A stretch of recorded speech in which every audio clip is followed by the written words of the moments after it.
మీ personal interviews మరియు వ్యాపార ప్రకటనల కొరకు ఈ నెంబర్ని సంప్రదించండి. అందరికీ నమస్తే, నేను మీ గోపి. వెల్కమ్ బ్యాక్ టు మనంటి. ఫస్ట్ మనం చూసుకోవచ్చు, హైదరాబాద్లో కావచ్చు లేకపోతే రెండు తెలుగు రాష్ట్రాల్లో భారీ కుంభకోణాలు రోజుకొకటైతే వెలుగు చూపడం జరుగుతుంది. సో మనం చూసుకోవచ్చు, నిన్న కాక మొన్నే ఆ సువర్ణ భూమిలో ఒక భారీ కుంభకోణం అయితే బయటకు రావడం జరిగింది. ఇన్వెస్టర్స్ పేరిట చాలా మందిని మోసం చేశారన్నట్టుగా ఆ కంపెనీ మీద పెద్ద ఎత్తున ఆరోపణలు రావడం జరిగింది. చాలా మంది ఆ బాధితులు ఎవరైతే ఉన్నారో వాళ్ళందరూ వచ్చి CCSలో ఫిర్యాదు చేయడం జరిగింది. సో దాని మరొక ముందే మరలా హైదరాబాద్లో మరొక పెద్ద కుంభకోణం అయితే బయటకైతే ఈరోజైతే వెలుగు చూపడం జరిగింది. సో ఏంటంటే ఆ కుంభకోణం, ఒక ఐటీ కంపెనీ మోసాలు హైదరాబాద్లో చాలా వందల్లో వేలల్లో ఐటీ కంపెనీలు అయితే ఉండడం జరిగింది. అదేవిధంగా ఐటీ కోచింగ్ సెంటర్లు చాలా అయితే ఉండడం జరిగింది. సో ఈ కోచింగ్ సెంటర్లు ఎవరైతే ఆ జాబ్ లేని వాళ్ళని ఒక పట్టుకొని సో వాళ్ళ దగ్గర డబ్బులు వసూలు చేసి నీకు జాబ్ ఇప్పిస్తా, మా దగ్గర కోచింగ్ తీసుకుని నీకు ఫారెన్లో మంచి జాబ్ ఇప్పిస్తా, మంచి ప్యాకేజ్తో దాదాపు లక్షల్లో ప్యాకేజ్తో మీకు జాబ్ ఇప్పిస్తా అన్నట్టుగా వాళ్ళ దగ్గర సుమారు ఒక్కొక్క పర్సన్ దగ్గర 4 లక్షల నుంచి 5 లక్షల రూపాయలు అయితే వసూలు చేయడం జరిగింది. సో దాదాపు 40 మంది బాధితులు అయితే వీళ్ళ ఇంటి దగ్గర అయితే ఆందోళన చేపట్టడం జరుగుతుంది. పేరుకే గంగరాజు, అంటే పేరుకే ఓల్డ్ పేరు, కానీ ఇతను చేసే పనులన్నీ మోడర్న్ పనులు. సో మనం చూసుకోవచ్చు, ఒకసారి వీడియో చూద్దాము. ఆ బాధితులు ఎవరైతే ఉన్నారో గంగరాజు చేసిన ఏదైతే కుంభకోణం ఉందో, కుంభకోణంలో మోసపోయిన బాధితులు అయితే ఇప్పుడు మనతో ఉన్నారు. సో వాళ్ళని ఒకసారి వాళ్ళ బాధ విందాం ఒకసారి. నా పేరు వినోద్.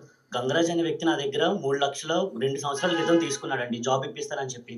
నేను ఆల్రెడీ ఉద్యోగం చేస్తున్న వ్యక్తిని, నీకు ఇక్కడ ఉండవు, సింగపూర్ వెళ్ళిపోతావు, అమెరికా వెళ్ళిపోతావు అని చెప్పి 3 లక్షలు తీసుకున్నాడండి. మా అక్క దగ్గర నేను లోన్ తీసుకొని ఇచ్చాను. ఇప్పుడు డబ్బులు అడుగుతుంటే ఇస్తానని చెప్పాడండి. మార్చిలో రమ్మని చెప్పాడు.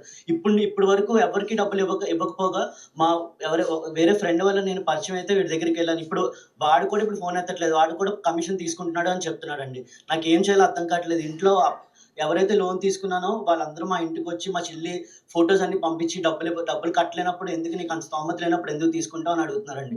నాకు ఏం చేయాలో కూడా అలా అర్థం కావట్లేదు. డబ్బులు అడిగితే ఇస్తాను అని చెప్తున్నాడు. ఇక్కడికి వస్తే తలుపు తీయకుండా ఇంట్లోనే ఉండి పోలీస్ స్టేషన్కి వెళ్ళి కంప్లైంట్ ఇచ్చుకుంటున్నాడు.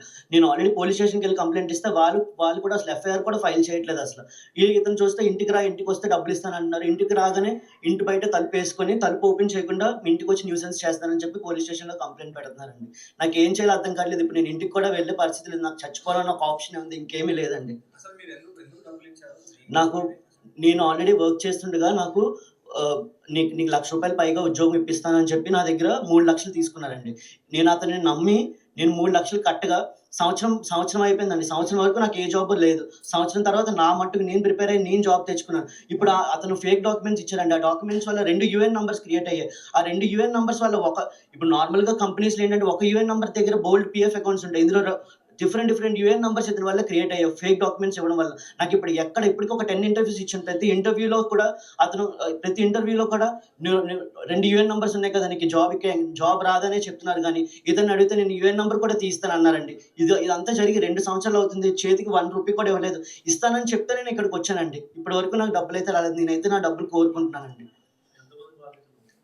10 మంది పైగా, నాకు తెలిసి 10 మంది పైగా ఉన్నారండి. అది నాకు తెలిసి 10 మంది ఉన్నారంట. సో చూసుకోవచ్చు, గంగరాజు అనే ఒక వ్యక్తి సుమారు, అంటే వీళ్ళకి తెలిసే 10 మంది ఉంటే అతనికి తెలిసి వందల సంఖ్యలో అయితే అతను భారీ కుంభకోణం చెప్పుకోవచ్చు. సో అతనికి తెలిసి అయితే సుమారు ఇంకా 10ల సంఖ్యలో అయితే చాలా మంది మోసం చేసినట్టు తెలుస్తుంది. దాదాపు 100 కోట్ల కుంభకోణం అయితే జరిగినట్టు తెలుస్తుంది. కేవలం ఇతను ఒక్కడి దగ్గరే 3 లక్షలన్నర తీసుకున్నాడంటే సుమారు ఒక 40 మంది తీసుకున్నారు. 40 మంది ఇంటూ 3 లక్షలు, అంటే ఏం దగ్గరే 3 లక్షలు. ఇంకా మంచి ప్యాకేజ్ ఇప్పిస్తానని 10 లక్షలు తీసుకోవచ్చు. ఇంకా మంచి ప్యాకేజ్ ఇప్పిస్తానని 20 లక్షలు తీసుకోవచ్చు. సో ఎవరైతే ఈ గంగరాజు ఉన్నారో సుమారు 10 కోట్ల మేర ఈ కుంభకోణంలో అయితే పాల్గొనడం జరిగింది. సో డబ్బులు ఇస్తా, ఇంటికి రా అన్నట్టుగా పిలిపించుకొని ఎవరైతే ఆ గంగరాజు, సో ఇంటికి వచ్చిన తర్వాత గేటు తీయట్లేదంట. అదేమంటే న్యూసెన్స్ కేసు పెట్టించాడంట. మళ్ళీ రిటర్న్ మళ్ళీ వీళ్ళ మీదే గంగరాజు అనే వ్యక్తి రిటర్న్ మళ్ళీ న్యూసెన్స్ కేసు పెట్టించాడు. ఎంత అన్యాయం అండి. ఇది ఒక చిన్న నిదర్శనం చెప్పుకోవచ్చు. మోసపోయే వాళ్ళు ఉన్నంతకాలం మోసం చేసేవాడు ఉంటానే ఉంటాడన్నట్టుగా. సో గంగరాజు అయితే వీళ్ళని మోసం చేశాడు. ఇతనైతే గంగరాజు చేతిలో మోసపోయాడని చెప్పుకోవచ్చు.